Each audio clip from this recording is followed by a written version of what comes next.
Mic check, mic check. Mic check, mic check. Mic check, mic check.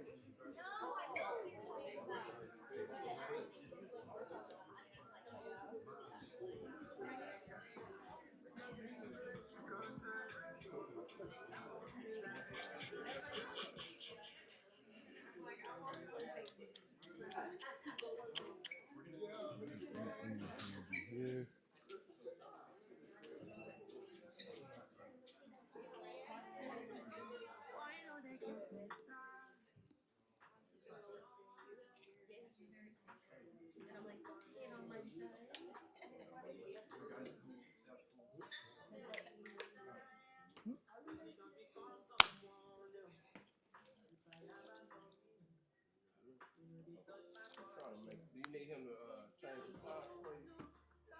Oh yeah.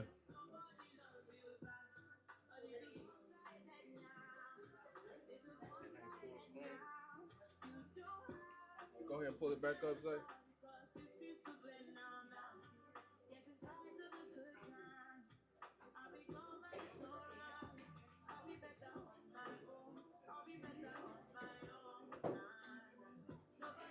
Yep. There we go. Okay. Yeah, that's fine. All right. How everybody doing this morning? Man, I appreciate y'all taking y'all time out to talk to me, listen to me. My name is DJ Zachary. I'm originally from Lawton, Oklahoma, right down the street.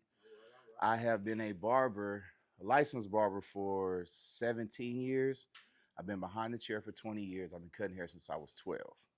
I was a kid in the neighborhood that was cutting hair for his friends, things like that on the porch. At 18, found myself getting in trouble, going to prison. I went to prison for 6 years for armed robbery.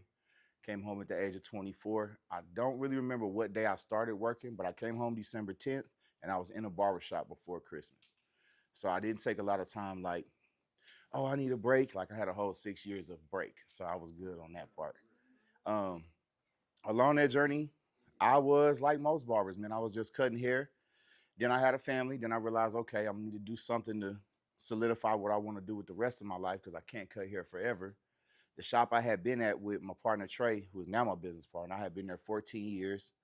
And so what I did was get myself a little bit into real estate investment, give me some money going on, give me an asset or two. That allowed me to buy into half of the business. We remodeled the shop, put in 20 chairs instead of the 8. And so this year is 20 years in business in the fall. Man, appreciate that. It's a long road. Long road. Appreciate that.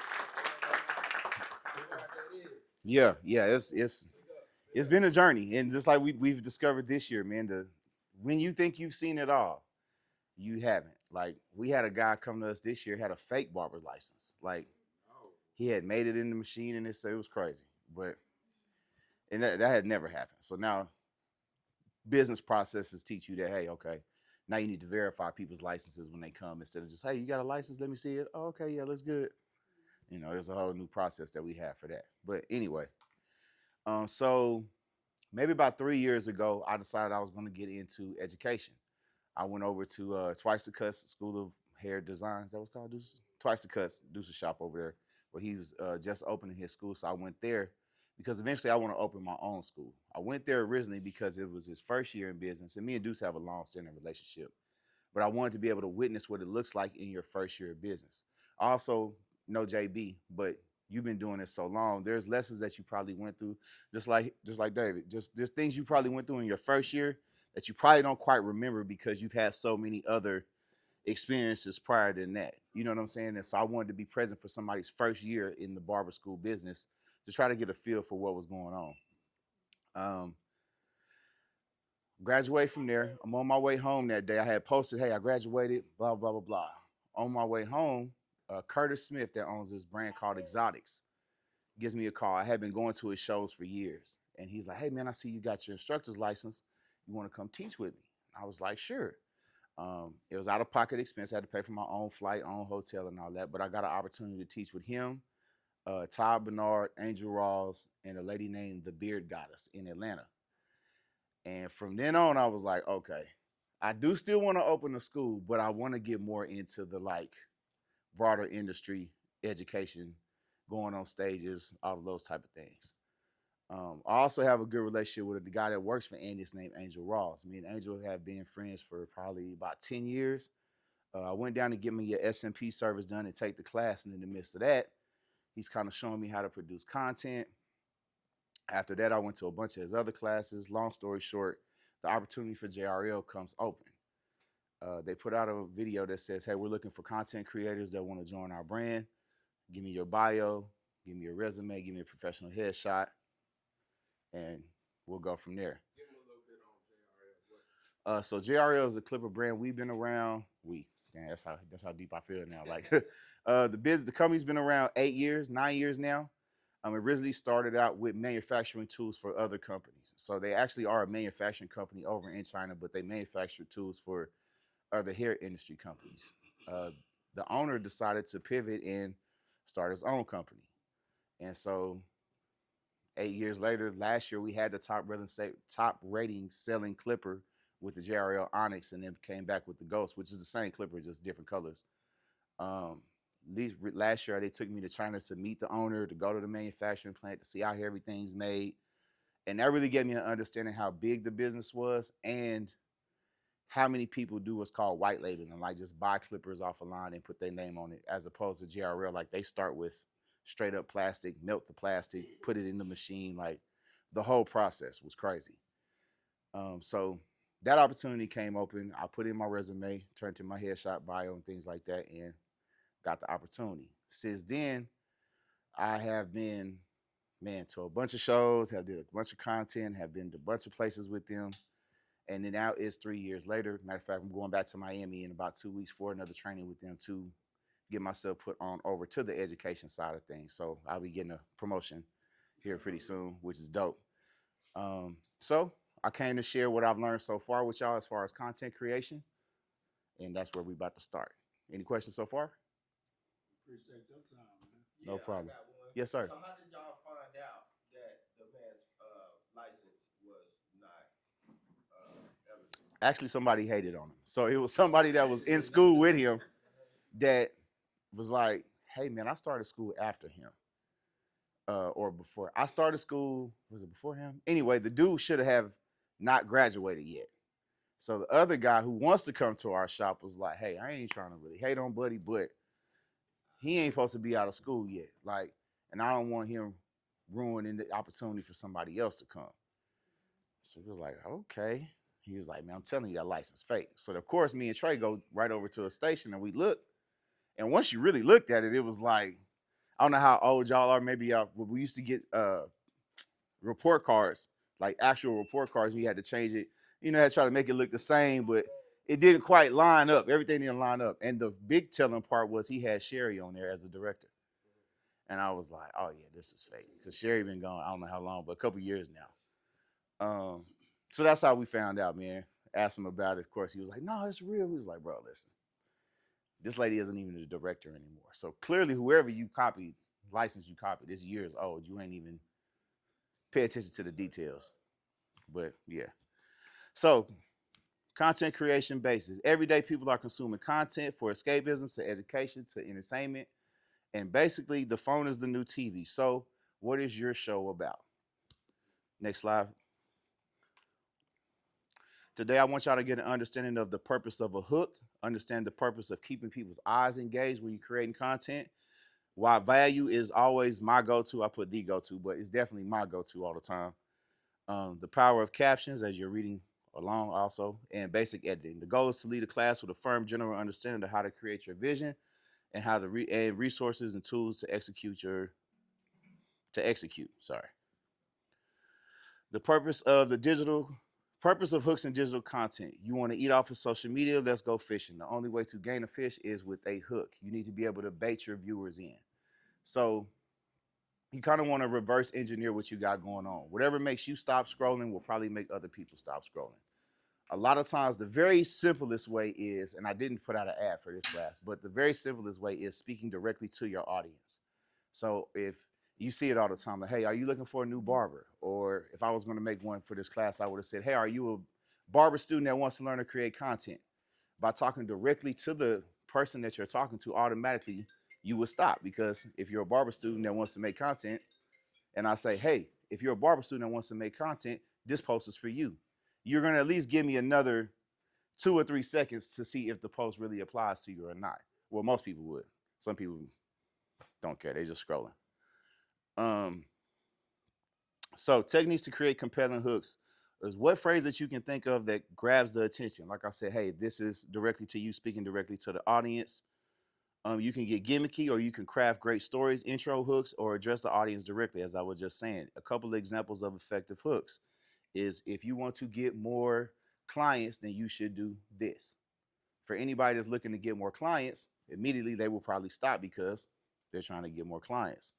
Another example is a special for your clients. So if you have already booked with me before and you want to get a facial, or if you're looking for this and this and they're already your client, that's already your audience. So you can speak to them a little differently than a stranger. It's just like if somebody's been in your chair 2 or 3 times, now you know his name's Bobby. Hey, Bobby, how you been, man? I know your kid played soccer. Did he win last week? As opposed to this is Bob's first time in your chair. Now you asking about him. You don't even know if he has a kid. Make sense? Um, excuse me. Okay, guys, I need to show you something. That is a super simple hook, but all type of hooks come in all type of ways. These are mostly verbal hooks. You also have what's called visual hooks, where maybe somebody's running towards the screen, or maybe somebody's throwing a clipper up and down in their hand, or somebody's doing something on the screen that makes you be like, hey, what's going on here? Gives you that couple of seconds. Those are, yeah, so those are like, for me, those are kind of gimmicky, but yes, exactly.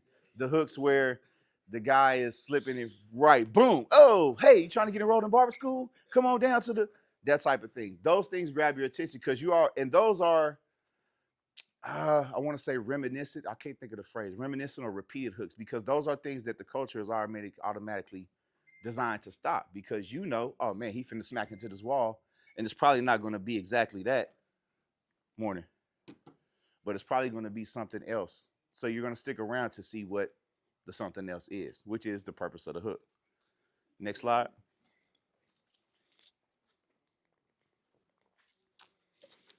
Visual engagement strategies. Everybody look at my hand real quick. You already looked at me. See how that worked? My hand is just sitting there. It's boring. Y'all, a bunch of y'all went from looking at my hand to looking at me because there was no movement. But if I'd have said, look at my hand, and I start doing, y'all finna be like, what's he doing with his hand, right? It's just that simple with content. Some creators can get away with just standing right in front of the camera and just talking to the camera, but a lot of times that gets boring. You really want some type of movement. For me, most of my content, I do something very simple. Let's break it down into sentences. Sentence 1, I might look at this camera. Sentence 2, I might look at this camera. Then I might move the cameras. And that's just to keep your eyes going as you're watching the video. Because like I said, watching a static shot typically gets boring, especially with the way your brain is trained for social media. You're trained for action, for scrolling, for, oh man, what's this? What's that? What's this? Your brain is working on a faster pace than if you're trying to like read a book per se.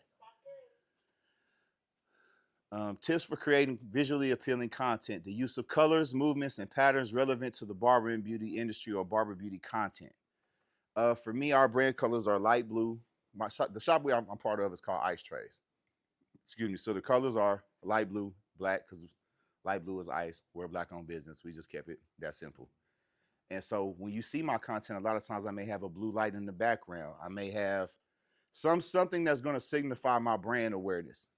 I do it in a barbershop, so it's kind of obvious that I'm a barber. But if I didn't, I would want something to signify that, hey, this is the crowd that I'm talking to. This is my audience. I'm talking to barbers, stylists, people in the beauty industry. Incorporating movement and dynamic elements like before and after transformations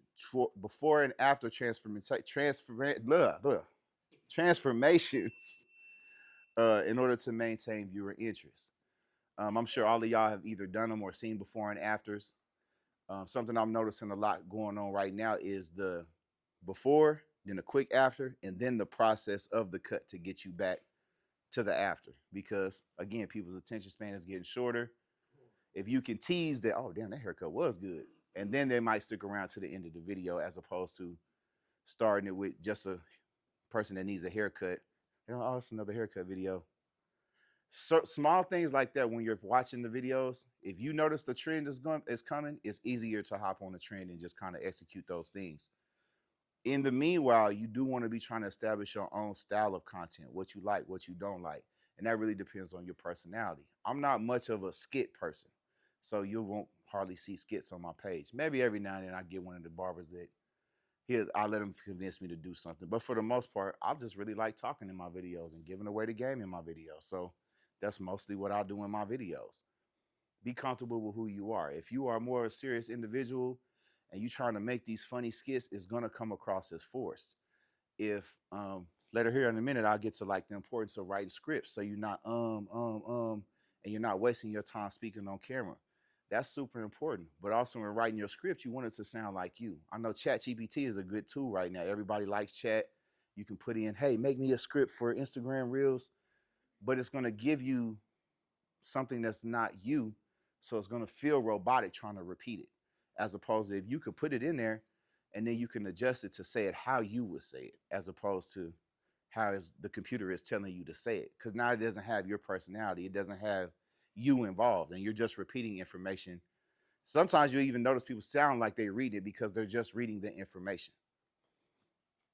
Um, Again, with incorporating movements for showing haircuts, the clips that you, when we get into editing, we'll talk about short clips.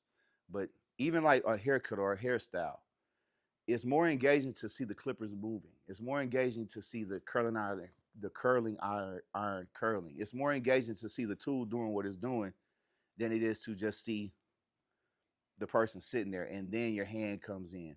A lot of haircut videos that do very well, if you notice, they have a clip of the clipper moving. Now the edge of now this, now that, now this. There's always movement in the video because it's keeping your eyes engaged. That's way better than back to a static shot of your hand. So it's barbers, it's Cosmo, we have estheticians, we have nail techs. And so the reason why I wanted everybody in on this is because the stuff that he's saying, it pertains to everybody. Absolutely. You know what I'm saying? So I teach this class also to people that are not in the industry. So like just small businesses in my town. Hey, Stormy. uh, they're in the home.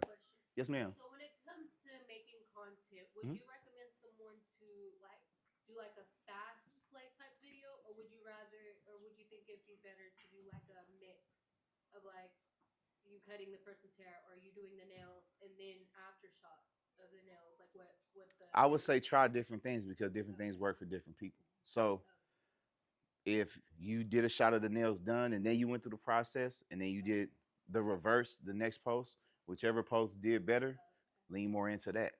So a lot of it is discovery of what you're doing because you're your own person, right? And your audience is going to be different than her audience. Her audience is going to be different than her audience. Her audience different than his audience because once you lean into you, everybody is not going to connect with you. Everybody in here ain't been to prison. Everybody in here wasn't cutting hair at no young age. Everybody in here isn't male. Everybody isn't a barber. So everything that I say isn't going to connect with everybody. But the few things that do is what you take and you run with. And it's just like that with content. You may see an idea. I've seen plenty of ideas for content. I'm like, man, that's dope. But it's just not me. So it's like, yeah, I ain't gonna do that. But I do like the principle that they're talking about or the idea that they're talking about. And I'll take that and do my own version of what's going on. So it's really a discovery thing. Like the problem with a lot of people wanting to get into content, they don't really understand that you're gonna have to enjoy the journey of learning. You're gonna have to enjoy the journey of progress. You're gonna have to enjoy the journey and the failures. Like you're gonna have to go somewhere and forget your mics and forget an SD card or record somebody's class and there was no sound or the lighting was horrible. Like you're gonna go through these type of failures. It's just like cutting hair. You're gonna definitely have some sort of flaws throughout. absolutely. There's no process of anything where you start and unless you're just a prodigy, you're top level. It's just like y'all right now, most of y'all are learning the craft that you're learning. So if somebody comes in and they want this extremely difficult haircut, you may not be able to execute it how your brain knows, like, damn, it's supposed to look like this. But that's part of the process. You know, oh man, next time I can't use a 2, I got to use a 3, or I got to, man, that's his dude edge was kind of this. I got to make sure my hand doesn't dip as I cross my body, or whatever technical thing is going on so that you are able to execute the next go round. Yes. So, just going back to like your life story about the whole 6 years in prison, do you teach classes for, say, incarcerated men?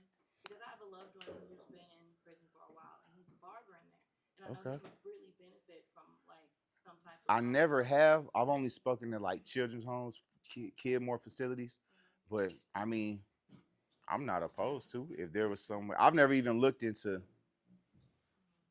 going to the prisons to talk. Yeah, like I ain't trying to go back there. But for that, yeah. But now that you say that, for that purpose, if I was granted some type of leeway to get in there and do that, I definitely would. Just because I know, like you said, there's guys in there that, man, they could come out and change their entire life because that's exactly what happened with me. That's why I love barbering so much. Like, there's hardly any other. I can't really think of any other profession, but the opportunity for me to be a two-time violent convicted felon, work for a clipper company, build my business, provide opportunity for other people, get to travel.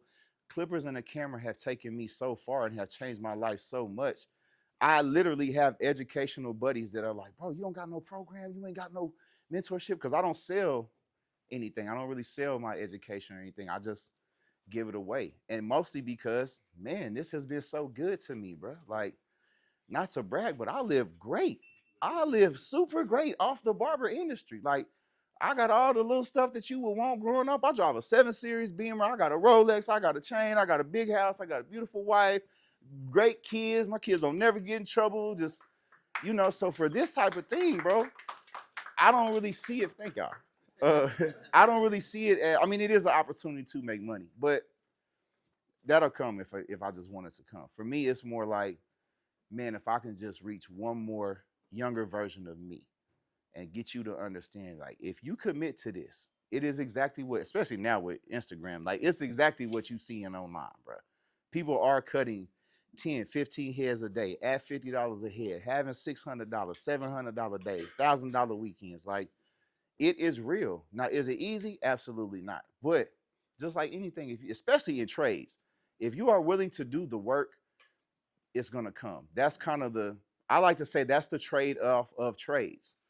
Like, whether you're a plumber, whether you're an esthetician, whatever trade it is, if you're willing to actually do the work to build the business, you will reap the rewards, as opposed to working for a corporate entity and somebody's like, oh, Bob's great, but we don't really have the budget to give you a raise right now. With this, like, I'm booked. My prices are great. Everybody's telling me I should raise my price, including clients. I'm gonna give myself a raise. I've been at this price point 2 years.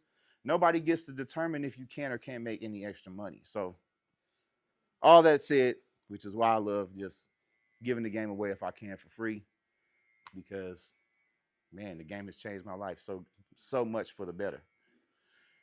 Ensuring good lighting and clear high resolution images to enhance the professional quality of your content. Simply, where everybody having smartphones now, it's super easy to get good content. It's more so about the lighting. The simple rule is you want the light to be on the side of you and the camera. If I'm trying to shoot something and I had a light right back here, this camera really wouldn't be able to see me because I would be like a shadow because of the light. But if I put the light on the same side of the camera, now it's showing me perfectly lit. That's a very basic lesson for lighting. Of course, there's all kind of like backlit, all these other lighting things. If you're trying to get into like cinematography or cinematic more looking content, there's other rules for lighting. But the general rule is light on the same side of the camera will give you better footage than light on the side of the client. Next slide.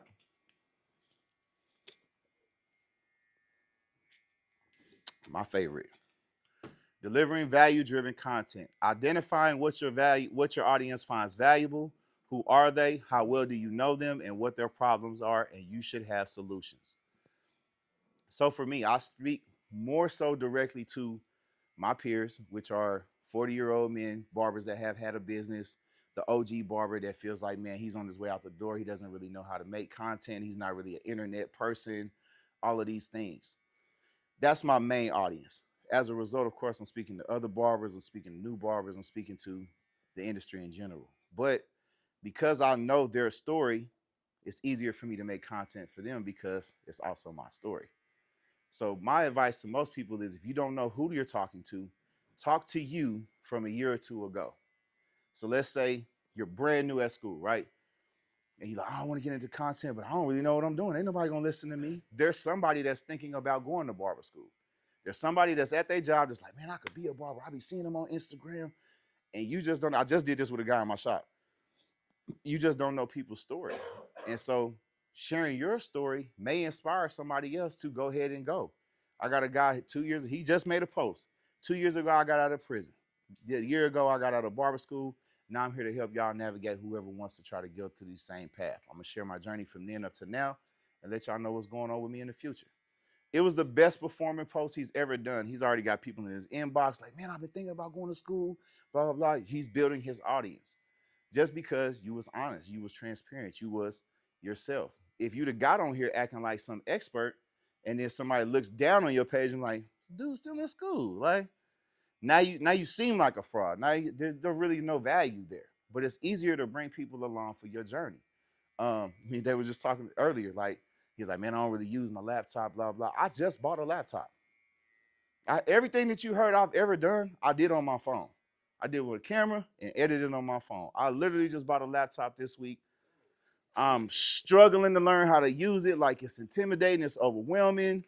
I got younger guys trying to help me. So hearing you say that, like knowing how long I've been following you, you know what I'm saying, and seeing your content, because y'all all should definitely go follow his page and see his content. Like knowing that you're doing that on your phone, Yeah. Because I'm thinking like you literally downloading this to an app, having to do all this. I'm like, that just seemed like a whole. No, bro. There's it's called an SD card reader. I take that shit right out of my camera, put it in my phone, edit right there on my phone. Stormy's been at shows with me. I've been at shows with a lot of the Andy's teams. And yeah. Our videographers we work with are around at the shows. DJ is one that like right after the show, you got a recap video within before dinner time. Right. So to learn that you've been doing it on your phone. But that's how I'm able to do it. Because, and as I'll talk about here in a minute when I talk about the best form of editing is how you shoot. So for us, like if I'm a shoot Stormy, then I will be understanding what I'm gonna do before that. Like, all right, I'm gonna catch her walking in the store. I'm gonna walking into the school. I'm gonna catch her setting up. I'm gonna catch her talking. I need 2 or 3 clips of her talking. I need some shots of the crowd. You should know what you're gonna shoot. That way, when I go to edit, I know she's walking in the door. She's setting up this. She's talking to the crowd. Shots of the crowd. Questions. Blah blah blah. So as the day is ending and we all kind of sitting around, we having dinner, do what we doing. Everybody on their phone anyway, so nobody really notices what you're doing. Now, 10, 15 minutes into dinner, they get a notification that you tagging them on a post. They're like, dang, the video's already done. This is literally how I got to start doing content for other people, recording them speaking. I went with Danny. I shot for a guy who won Educator of the Decade at CT Expo. Went to another barber show. Nobody was shooting the content for him. So I shot a couple clips for him, sent him, I think, 10 clips that night. Since then, we travel for at least 4 times a year for every premiere, but at least 4 to 5 times a year. And it's just because I was fast in what I was doing. And I was fast because I was using my phone. But my point to all of that was you don't need all the fancy equipment to get started. If you start with what you got, you will be surprised how far you can go, especially if you are determined to get there. I'm going to edit this part out, but my very first submission video that I got with JRL that actually got me the job, I shot with my phone. I had been shooting with a camera, and my camera broke when I went to see Angel one time.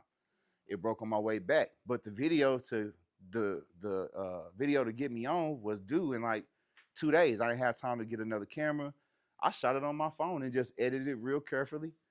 Still got the job. Timestamp, delete that. But so my point to that is, man, just start. And it's going to look crappy at first. It's going to be just like when you cut your first haircut. It looks crazy. But if you keep going, your fade will get better. Your content will get better. You'll get more comfortable with speaking to the camera if that's something that makes you nervous, or speaking in front of people if you're doing it. All these things matter because you don't really know what style of content you're going for it until you start doing it. Then once you start, then you be like, oh, okay, yeah, now I'm not into the slip and fall video that I ain't trying to get up off the floor and none of that. Like, but you'll find your way.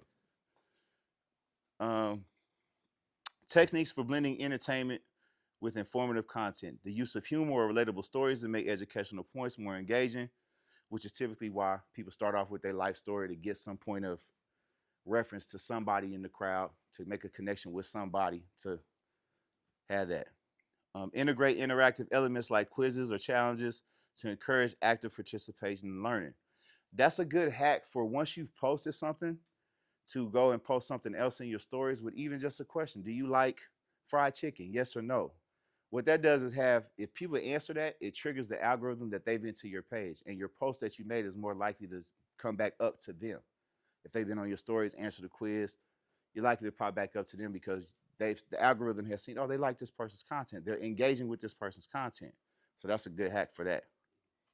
Blending storytelling with factual information, using narrative techniques to make complex topics accessible and entertaining.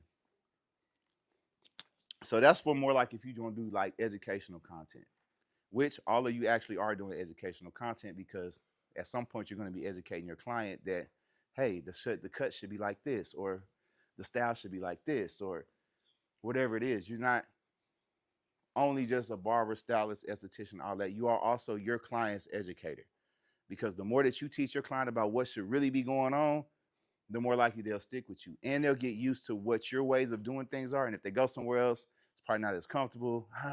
It was cool, but he just put the razor right on my face. He didn't use any gel, or he didn't use a hot towel, or any of that. It makes the experience different. And most of us don't really like to do different things. Most of us, once you find something that you like, you tend to stick with that. Barbers, stylists, estheticians, all that is the same thing included.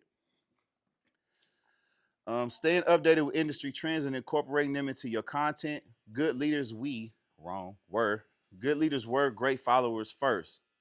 Following top content creators in the industry and understanding what they're doing and applying it to yourself. Like I said, if I look at somebody's page and I'm like, man, that was dope.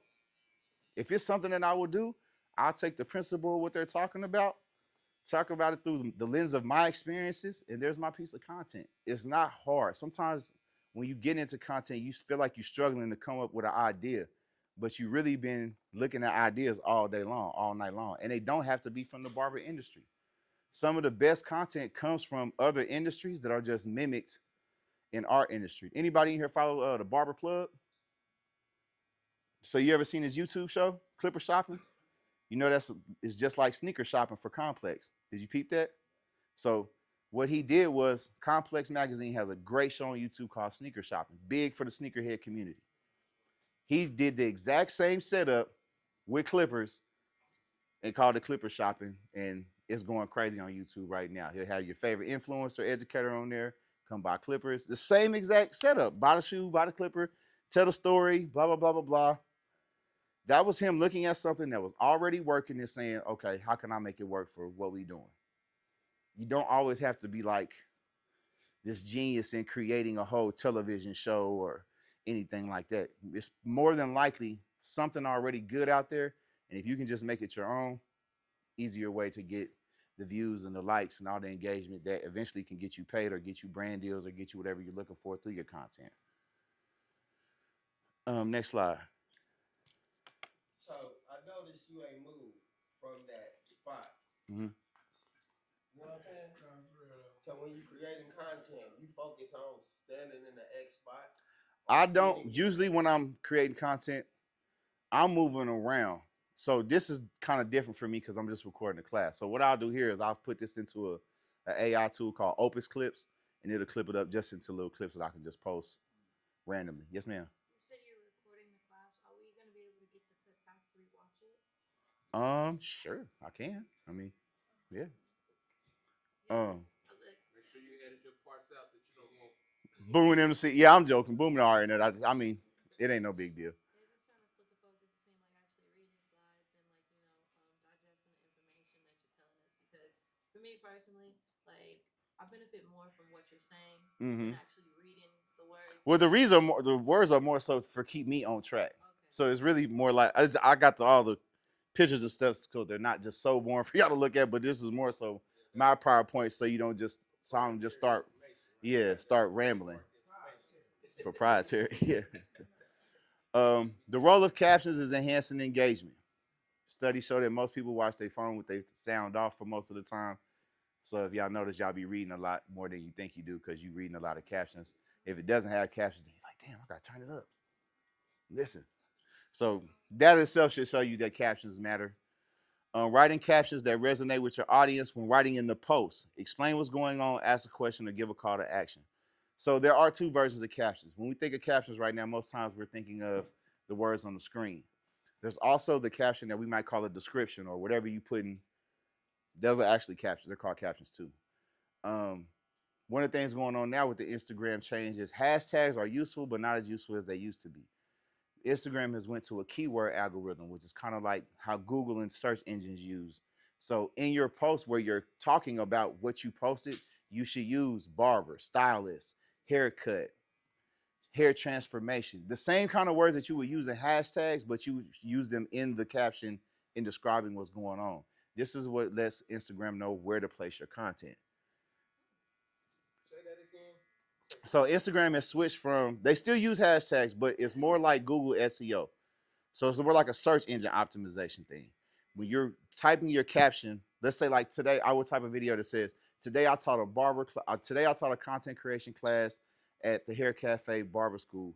They also have cosmetologists, estheticians, blah, blah, blah, blah, blah. All those words let Instagram know where to put my content as opposed to putting it in front of a sneakerhead because I said, oh man, dude's Jordans was fresh. You know what I'm saying? So it's doing that even without the algorithm. Even without the hashtag, yeah. Yeah, it's they still use hashtags, but they're not as prevalent in placing your content as the SEO keywords are now. So that's a big change in Instagram. So that's why if you go to a lot of people's pages, there's not 70 hashtags anymore. Like even the head of Instagram, I think his name is Mosseri, Adam Mosseri or something, had put out a video. It was like, man, 5 hashtags at the most is pretty much all the algorithm is going to use. So trying to their goal with that was trying to stop people from trying to confuse the algorithm because people would make a haircut video and put hashtag sneaker culture, hashtag hip hop, hashtag this because in your mind you're trying to reach all these audiences, but the algorithm is trying to pick it up and it's like this ain't fitting to none of this stuff where it usually where you're trying to make it go. We don't see content like that over there. So now it may put it over there, but it's so far at the bottom of the algorithm, most people aren't seeing it.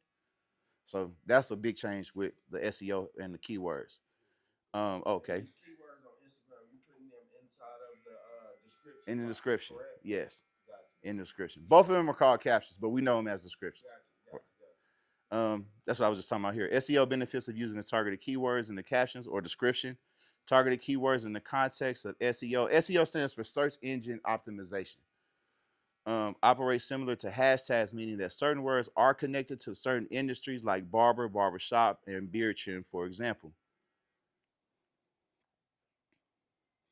Next slide.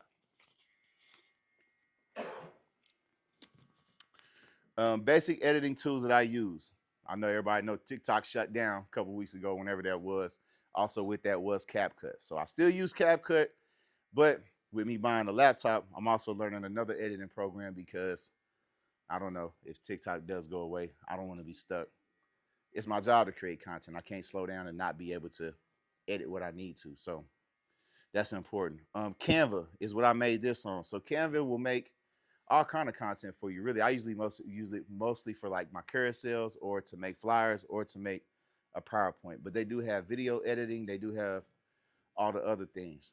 Picking an editing software is really just depending on what you're comfortable with, how much you're willing to learn. CapCut usually is the easiest to learn because it's the editing software from TikTok is just separated. So people have been using it already. So it's a lot easier and it's a lot more mobile friendly. Then you have other ones like Final Cut Pro, which is intense, and then Adobe Premiere, which is like super intense. They use it for really big projects. In the export settings, you want to make sure to export your videos at the highest quality. In the iPhone, make sure the same thing is downloaded from the iCloud. Make sure the settings are turned all the way up on Instagram. The big thing is the Wi-Fi, making sure you're on Wi-Fi before your post. I'm sure some of y'all have made a post before and you're like, damn, this video is clear. But then when you post it, it looks like fuzzy. Sometimes that's the settings, sometimes it's the Wi-Fi. Because no matter what you're putting into Instagram, Instagram is going to shrink it to their dimensions to fit on their platform. So you want to be able to shoot it and export it at its highest so that when it shrinks, you're not losing too much of the quality of what you're going for. Excuse me. Uh, Next slide. Time-saving editing hacks specifically for barbers and beauty content. So this is what I was talking about with shooting short clips. Shooting short clips. This limits you from watching 10 minutes to 2-second clips. So let's say you're trying to do a haircut video. I don't suggest shooting the whole haircut because now when you're trying to edit, you're really trying to edit something down to 30 seconds, right? You don't want to have to go through 27 minutes of the video to find the cool shots, the cool angles, and all of this, as opposed to thinking about what you really want to show of the haircut before you shoot it. So I want to show that he has an afro. I'm gonna cut it all the way down to a bald fade. So I want to show the cutting of the bulk. I want to show me putting in the guideline. I want to show in the edge up. I want to show in the fade, and then I want to show the last part. That was 6 shots. You can do better turning your camera on, turn your camera off. You finna start the next thing where you placing the guideline, turn the camera on, place the guideline, turn your camera off. That way, when you upload these clips, there's a 6-second clip, and the whole clip is this. Put that on there. The next clip is the guideline. Put that on there. That's a lot more efficient when you're trying to edit as opposed to waiting. Okay, I'm trying to speed up through the video. Oh, okay, right here. This is what I do. Oh, yeah. Now you got to clip this out. Then you got to put it over here. So the easiest part of editing is if you shoot what you're trying to show. That's going to come with trial and error because you're going to shoot some things like, oh, man, it didn't show up like I thought it was going to show up. But that's just part of the trial and error things. If you shoot shorter clips, it's easier for you to edit the clips, and you won't have to spend an hour trying to make a 15-second video. Shooting at different angles to keep the eyes engaged. When I'm shooting, I try to get wide angles, medium angles, close angles, and different variations of those same angles. So if I was going to shoot, let's say I was going to paint this thing here, I would probably shoot from further back enough so you can see me and the wall and the painting. Then the next shot may be over here, but it would be close where you can only see my upper body in the painting. Then the next shot may be just my hand in the painting. And then I may go back to a wide shot again, far away, or a medium shot. But the mixture of the placement of the shots will keep the person involved. There's a whole psychology about the shots. So like wider shots establish where you're at. Closer shots show detail, obviously. And that goes more into the storytelling of content, depending on how you're trying to tell the story. Go ahead, sir. Yeah, so the other day I was watching one of your videos and you was talking about the background matter. So you were saying something about the waterfall in the background, things like that, right? Are we focusing on what we doing, or are we putting some in the background as well while focusing on what we doing? Both. You could do both, or you can do either one. So a lot of times I stay by my waterfall because I think it's such a dope feature. And most people that see it be like, oh, damn. It makes them stop. Now you're listening to what I'm saying. But I also have to be saying something, right? So I can't just be standing in front of the waterfall and then giving you no game. And you're like, oh, dude, it's a cool waterfall, but that's it. You know what I'm saying? Like if you ever watch any of my haircut videos, the angles change pretty much with every shot. And so that'll keep a person engaged too. Like I say, some of it is storytelling. So like the wide shot would be like, where are we at? The details would be like, what are we doing? The mid shot would be filling in the blanks of the stories, so to speak. That's shooting at different angles. Knowing what you're going to say, write a script, notes, something that helps avoid rambling, which is why I even have this whole presentation, because if I was up here just kind of having a conversation with y'all about content, there's key points that I know I would miss. Then I'd be driving home and be like, oh, I forgot to tell them. Oh, I forgot to say. That kind of gets caught up in conversation. But if you have a script, most times when I'm doing a video where I'm going to be talking directly to the camera, I have a script written. It doesn't take me long at this point, but when I first started, I had to have a structure. So I had to know back to what is a hook, something to catch your attention. Then I'm either going to give you a story or an analogy, something to keep you engaged. And then I'm going to give you a solution because the first thing we talked about was a problem. Then I'll give you a call to action, which is follow, share, DM me the word owner for this contract or whatever the thing is. And then the last thing is the easiest part of content for me is recording your side of conversations with others in the space. You'd be surprised how much knowledge you talk to naturally in these conversations. So if you don't know nothing else and you can't do nothing else, you and you can set up your cameras, or your camera's facing you, your camera's facing you, and y'all just talk about barbering, the barber journey, being in school, all of that. Because just in that conversation, there's going to be good things said. There's going to be parts of your story told. There's going to be things that can be used in content. So when all else fails, that's what me and my barbers do. We'll set up a camera. You set up yours, I'll set up mine, and we just talk, which is how we got to the post my buddy did the other day talking about how he had just got out of prison. He beat addiction. He's been a barber now for a year. He's changed his life, got his first car in his name. Just all these things that for some of us are like, oh, that's okay. But for somebody that's dealing with that, somebody that's going through that, somebody that's trying to rebuild their life, that's inspiring to see that somebody else actually did it. And somebody else here in Oklahoma, somebody that I could probably DM and he's going to answer me. Like, there's a difference when something is relatable, when something seems tangible, it's a lot more easier to achieve. So for me, that's why I've always tried to stay around a Stormy or somebody that I know is in the places that I would like to be in the industry. Even if I never, because I don't even think I've ever asked Stormy like a direct question, like, hey, how did you do this? How did you do that? Just being in the space, you'll get to soak up a lot of game. You'll get to hear things. You'll get to know, oh, okay, well, dang, these two guys, I thought they was friends. They not friends. You know what I'm saying? Like, okay, they work for the same company. They do great on stage, but they don't really care for each other. And they don't care for each other because this guy's more professional or this guy's less professional or, and then you'll kind of learn, okay, well, this is why this guy been around this many years and this guy was there for this point in time, but isn't there anymore. You'll learn how to conduct yourself. So many things you can learn just from being in the space. And so that's pretty much it. Conclusion, recap of the key takeaways from the course. Encourage to implement the strategies and content. Any questions? No questions at all? Okay, yeah, there we go. There we go. Hold on. Yes, ma'am. I'm sorry. Um, it's probably DJ Cut It. I maybe have 5 posts on TikTok. I'm on Instagram. So if y'all don't know, for the most part, the beauty and barber industry lives on Instagram. My Instagram is DJ_Cut It. Like, who cut your hair? DJ Cut It. Yes.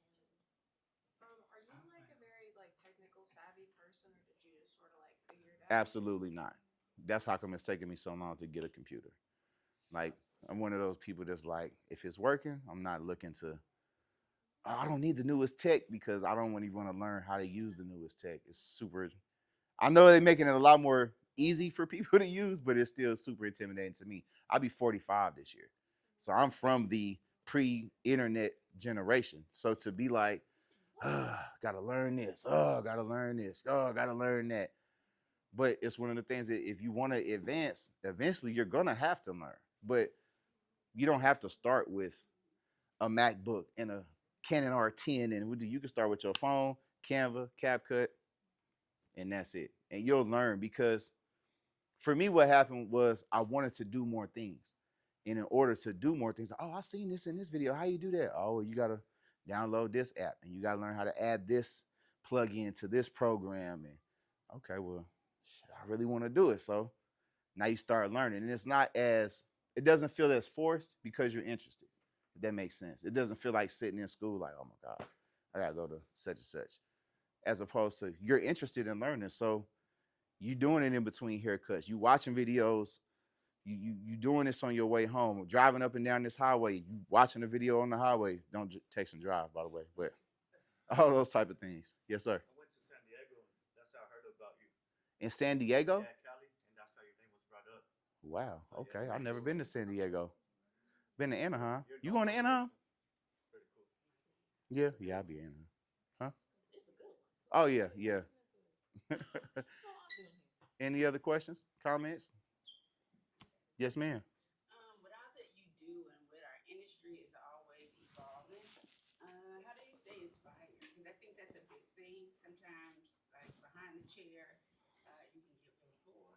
I got bills, so sometimes it's not necessarily inspiration. It's just like, hey, I have a lifestyle that I need to pay for.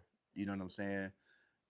With the content though, how I usually stay inspired is phone calls with Angel, phone calls with Phil, phone calls with other people that create content, going to their pages, looking at their content.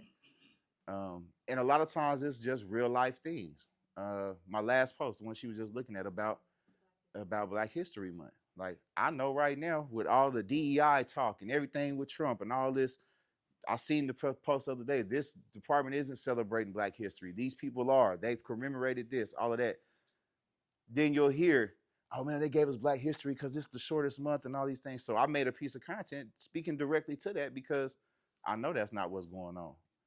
So just picking that topic that was current and being like, hey, I'm gonna give my version or give my viewpoint on this current topic. And it really didn't have anything to do with barbering. But it was, I'm sitting in the barbershop and I just felt like that was an important piece. I'm sorry, I forgot the question. Being inspired. Being inspired. So yeah, just looking at other people's content and what are you dealing with in real life? You know what I'm saying? That gets hard because everybody isn't willing to be vulnerable to what they're dealing with in their real life, right? So I have a barber, um, never had a dad growing up, recently lost his mom maybe a couple years ago, and he's literally 23 years old trying to navigate life, doesn't really understand what's going on. He done fooled around and got married. She got a 2-year old. And he's like, man, I just feel so overwhelmed and blah, blah, blah, blah, blah, blah, blah. And I'm telling him, if you are willing to be vulnerable and talk to the camera and tell somebody, or not somebody, but make content based around that, there's plenty of young men that are going through a very similar situation that will find that valuable in just knowing that, man, somebody else is going through this. And you don't know what relationship could get built, what avenue could open. So staying inspired for me is easy because there's so much going on around. The hard part is, are you going to talk about it? How can you talk about it? If it's not your story, like my barber's guys, how much of the story can you tell without him feeling violated or offended or like you've misused his trust? How much of my story can I tell without feeling like, hey, I'm kind of exposing myself? I feel naked up here. So the inspiration is easy. Being willing to share it and be vulnerable to what's going on is a lot harder. So how important in these days and time? Because when I came out and got my license, of course we didn't have none of the social media and all that type of stuff. So it was always, you had to talk. Right. Word of mouth. That was the only way to kind of build your clientele. So during this time, how important is it to be active in content creation, social media? This might shock you, but I don't think it's that important. Say again. I said this might shock a lot of people because this is my job, but I don't think it's that important. Because I just did a post the other day. I got a kid. I got a young man in my shop named Jordan. Jordan don't even hardly talk, bro. He don't post at social media at all, but he has a line of people coming through that door every single day. So the traditional methods still work because nothing's gonna beat hand-to-hand contact, hand-to-hand. I looked you right in your eyes. Hey, how you doing? Blah, blah, blah. You remember me. Nothing's gonna beat that. It's a long process that way, but it's a lot more personable process that way. Now, creating content, the good thing about the content is it reaches so many more people, but it reaches them so much on a surface level because you're just on their phone, you're just scrolling, and that's why people tell you. That's why I recommend also leaning into who you are because that kind of gets you past that surface level because now you're not just a person on the screen. You're somebody that's real. You're somebody that's tangible. You're somebody whose story I share. You're somebody whose viewpoint I share. You're becoming more of a person than this entity on the screen. So I don't think it's necessary, but it's definitely the most helpful. I say it that way. Like you can be booked without it, or you could be booked faster with it, or you could grow an audience with it, or you can end up pivoting into other things with it. Because when I started, I was thinking I was just going to get more clients because I was going to record haircuts. Now I end up shooting content to other educators, which teaching me how to be an educator, which is fine tuning everything and all these other facets that came with just having a camera and some clippers. So in retrospect, aspect. So in some kind of way, your involvement with content creation opened up a lot more doors than just Absolutely. So I like to use the rap analogy like 2 Chainz. Like content creation gave me my second win into the industry. I had already been a barber for 17 years. I had achieved what my mind had saw as my plan for success. Like I got a 20-chair shop. I'm busy all the time. My next step is eventually a school, and I was happy. And then content came along, and it's like, oh man, you could travel or you could speak. You could get paid for these weekends that you're not here. I'm like, okay. Well, man, now there's a whole different level for me to achieve to. And so I go to achieve that. It wasn't so necessarily like, oh, I gotta have this. It came as a second opportunity, and so I just embraced it in that way. Yeah. So, I have a grandson, Mm-hmm. little black now. Mm-hmm. Is I feel like what you're doing as far as the teaching Mm-hmm. would make a good mentorship Mm-hmm. for young black men. Mm-hmm. And I need to try to find something like that for him because this boy is headed down the wrong path. So, do you guys know of anything or could suggest anything? I don't know of any programs, but I would just say, just generally speaking, the Black Barbershop is a great place for mentorship. So, it's actually some content that I'm gonna make sometime this month. There is People don't like to recognize racial differences, but there really are. There end up being cultural differences, but just on the surface, we'll call it a racial difference. The Black Barbershop for us, especially traditionally, was the original safe space because there was really nowhere else for black men to go to be able to just be around other black men, speak freely, not have to worry about, hey boy, hey, all these other type of incendiary words to describe you and make you feel less of a man.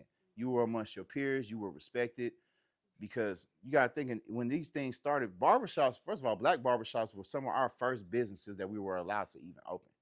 And they became such culturally spaces because white guys didn't want to get their hair cut in a black barbershop.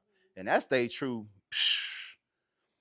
till 15 years ago or so. Like maybe when we first started, I didn't really have a lot of white clients. Over the last 10 years, I've had more straight hair clients, but just traditionally, there's plenty of people that be like, oh, I don't go over there. It's a black barbershop. You know what I'm saying? Yeah. Or there's plenty of black people that be like, oh, I'll never go to a super cuts.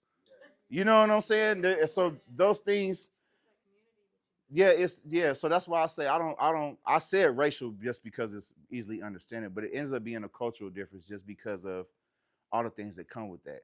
So most times I do try to speak to, if you was to come in as a client and be like, hey, this is my grandson, and this boy can't stay out of trouble. And I've cut his hair a couple of times, then I will be talking to him, man, what's up, Sean? What's going on with you? Why this? Why that? Because like you said, there may be a level of transparency that he gives me that he won't give grandma. We all have done something where we'll talk to your friend. You'll talk to your friends about all kind of stuff you wouldn't even talk to your parents about. And your parents is the ones that really got the information for you. The other 15-year-olds you talking to don't know, but you more comfortable talking to him. Yes, sir. Doesn't that come down to the education experience, though? I mean, I get what you're saying about safe spaces and all of that. Right. But in the modern world, 2025, Mhm.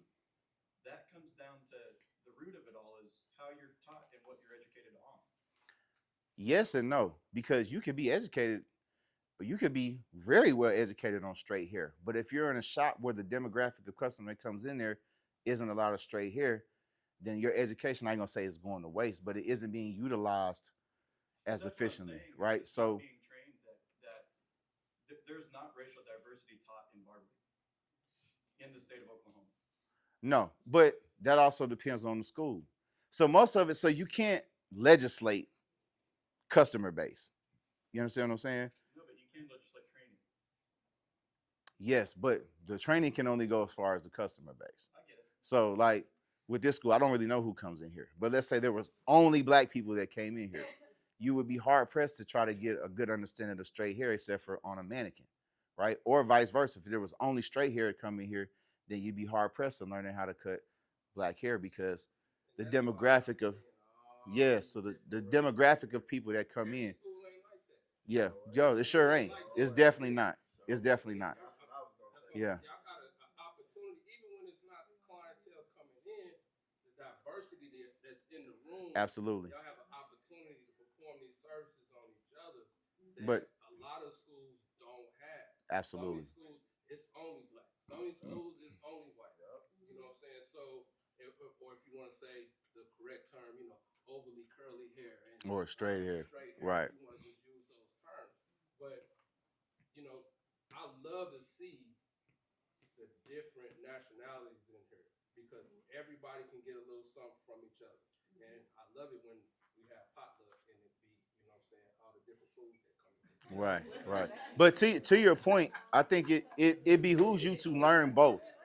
And That's why I'm here. yeah, so it behooves you to actually learn both and be very good at both, which is why if you're paying attention to the industry right now, the Spanish barbers are absolutely killing everything because they have the fade game and they have the styling game of the straight hair. So they can give whatever client anything that they're looking for. So if you only have this skill set or this skill set, you're automatically limited, no matter what the crowd is that comes into the business. Yeah, it's rough though that there are assumptions that come with it because I think if you looked at me, you would assume what kind of hair and who I cut, Right. and who I trained on, and none of that is true. No, absolutely. I mean, Well, you it's not can't. it's a natural thing. Yeah, but it's Natural. yeah, it's a natural. It's Assumption absolutely is a natural. natural thing. We had we had a white girl that was at our barber shop. She was dope, and it was crazy because white people would come in, and we speak everybody's hey, how you doing, and they would walk directly to her and be like, hey, how you? It's just a matter of comfort. For us, we tell them like it don't have to be awkward, bro. It's just the natural selection of things. If I was the only black guy in a white shop and a black guy comes in, I'm like, hey, how you doing, brother? Hey, how you doing, brother? Hey, yo, it's just how it is. It's just what it is, man. And so we could take on the social aspect and try to battle it, but that's a whole nother battle that, in my opinion, is going to take a lot of energy away from you trying to build your business, as opposed to have a good skill set, and then maybe you can attract a more diverse clientele to that shop, and then now you have a super diverse clientele. Because, like I said, we started off as a primarily black barbershop. We got a couple white guys, a couple Spanish guys now. Like, our now it's super diverse, only because we started getting into that. And after somebody comes in, it's like, oh yeah, I went over the ice trays. Like, oh man, they cut your hair over there? Like, yeah, it's fine. Then the stigma is less of, oh man, I feel intimidated or I feel uncomfortable or any of that. And so I would just say focus on the skill set because you can't determine the demographic of the shop that you're going to. I would say consider that when you go finding a shop, but yeah, that's about it. Yes, ma'am. I was gonna say what David had said, where like how we have all kinds like of cultures and Mm-hmm. everything like that. I was gonna go to a school and I did see how they were just one like it's just Mm-hmm. white people. And when I went to David's page, like how he said, I seen like more like blacks, Hispanics, Right. just different cultures, and it's kind of like how he says you get to learn. Also on his page, like he has continent, so it seems like you get to learn a lot more. Right, right. But that's a good example also for when you're promoting yourself as a barber or a stylist to have that type of diversity on your page. Because if I come to your page and I don't see nothing but taper fades and waves, and I'm a Spanish guy with a pompadour, I'm like, oh shit, he might not know what he's doing. This school, Right. I could have went to that school easily because the student aid or whatever. Right. Could have got a loan and we didn't have to pay. But seeing his continent versus their continent, I got to see more of student work. What you wanted to see. Yeah, I got to see more student work. I didn't get to see a lot on their end. Right. And it just made me pick like, well, I don't have no idea what they're doing. Right. I have no idea what their students are even doing and how they're learning. Right. Versus with David, you get to see, he's cutting a fade. He's watching. Right. They're doing Perm rods and yeah, exactly. So it's like I don't know what they're doing. Right. Versus when he had uploaded content, I was like, oh. Yeah. So that's just proof that content works. What's on your content matters, because without that type of content, you wouldn't be here. Right. Yes, ma'am. I just wanted to add to something that you had said earlier about the young man that was 23-year-old Mhm. and that how he got married to a woman who had a 2-year-old. I can honestly resonate with him a lot because I'm 25 and I have a 5-year-old and I'm pregnant with another one and I got married at 18. So I can understand how it can be very stressful Right. first being married at a Right. and then becoming a mother at a young age and not being able to like do what I wanted to do because I want to be a mom and I want to be married. Right. So I can see where you come from, like putting something out there like that. There's gonna be someone in the world that's gonna see that Absolutely. and they're gonna feel the same way, and then they may be like, oh, well, since you're a mom and I'm a mom, maybe I don't get my nails done, or maybe I want to get my hair cut, Right. feel better, that kind of thing. So I just wanted to add that to Yeah, it. definitely. That's what builds community. Like-minded things build community. Okay. Anybody else? Questions, comments? You said you Yeah. had a app that it made clips for you. What app? It's called Opus Clip. OPUS Clip. And what it does is it will take a long form content and cut it down into clips, however you want it, 30-second, 60-second. Um, OPUS Clips. Yeah. So when I travel, sometimes I travel and I shoot content for other educators. So like the end of this month, me and Stormy will be down in Anaheim, California. I'll be shooting for a guy named Danny, the Success Addict Moral. Danny teaches all the time. So I'll shoot his class. It'll be about an hour.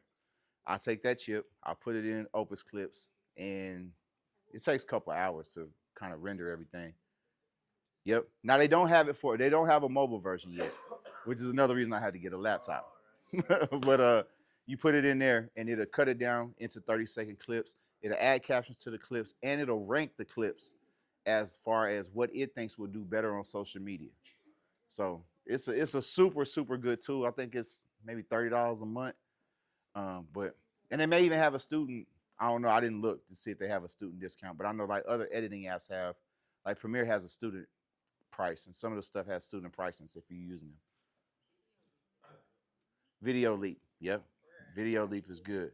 Yeah, for beginners, it's absolutely great. For like editing, would you recommend like apps that like have subscriptions or that you have to pay, or would you just recommend like ones that you can download on? I would say when you're first starting, always use the free version because you're not getting paid to do this, so you don't want to spend money if you don't have to. But now, if you get to a point to where you're like, okay, because some free versions limit the tools that you can use, right? If you absolutely need the tools, or you just like, man, I gotta have this, then spend the money. But I used the free versions for the first year that I was doing things.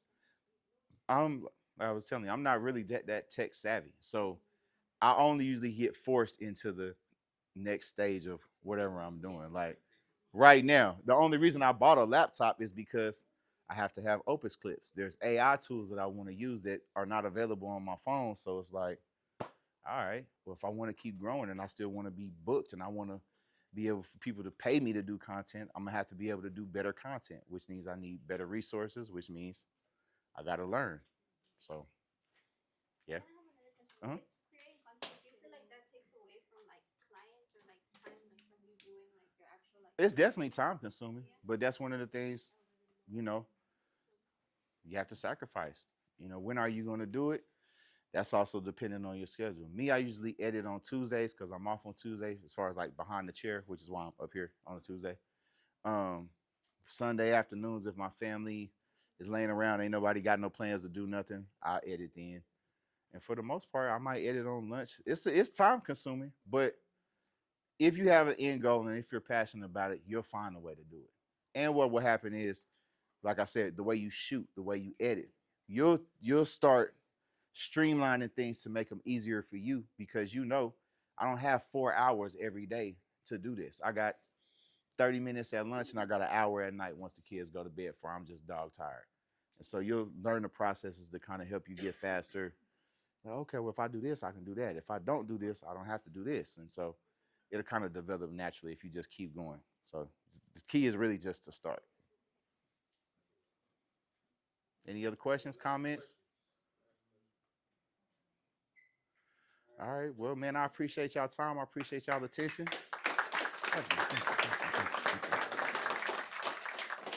And I'll be hanging around for a little bit before I just take off. Get one group pic real quick with everybody. Y'all all come up here and get a pic. And make sure y'all go follow his page. I hope you follow back.